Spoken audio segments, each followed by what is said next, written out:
ஓஹோ அப்படியா? உன்னோட நண்பர்களை நீ பிரிஞ்சு வரணும் ஷின்சான். ஆனா அப்பாவுக்கு என்னோட உதவி தேவைப்படுறதுனால தானே என்ன கூப்பிடுறாரு. அப்படி இல்ல ஷின்சான், ஒரு குடும்பம்னு வந்துட்டா எல்லாரும் எந்நேரமும் ஒற்றுமையா ஒன்னா இருக்கணும். அப்புறம் எதுக்கு எந்த வீட்டு வேலையை நீங்க செய்ய மாட்டேங்கிறீங்க? நான் தான் தினமும் ஆபீஸ்க்கு போயிட்டு வந்துட்டு இருக்கேன்ல. ஆ, நாம எப்பவும் ஒன்னாதான் இருக்கணும். நம்ம குடும்பத்தை யாராலையும் பிரிக்க முடியாது. என்ன சொல்ற ஹிமாவரி?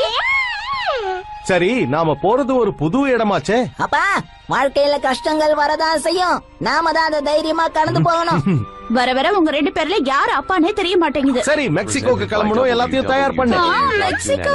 அப்பா, நம்ம ஷீரோவையும் கூட்டிட்டு போகலாம்ல? நான் இப்ப எவ்வளவு சந்தோஷமா இருக்கேன்னு உங்களுக்கு தெரியுமா? அப்புறமா சந்தோஷப்பட்டுக்கலாம், முதல்ல எல்லாத்தையும் பேக் பண்ணு. இங்க பாருங்க, ஆமா, என்னது இது? நம்ம காசுகாபி டிஃபென்ஸ் டீமோட பேட்ச் தான் இது. என்ன பேஜா? ஆமா,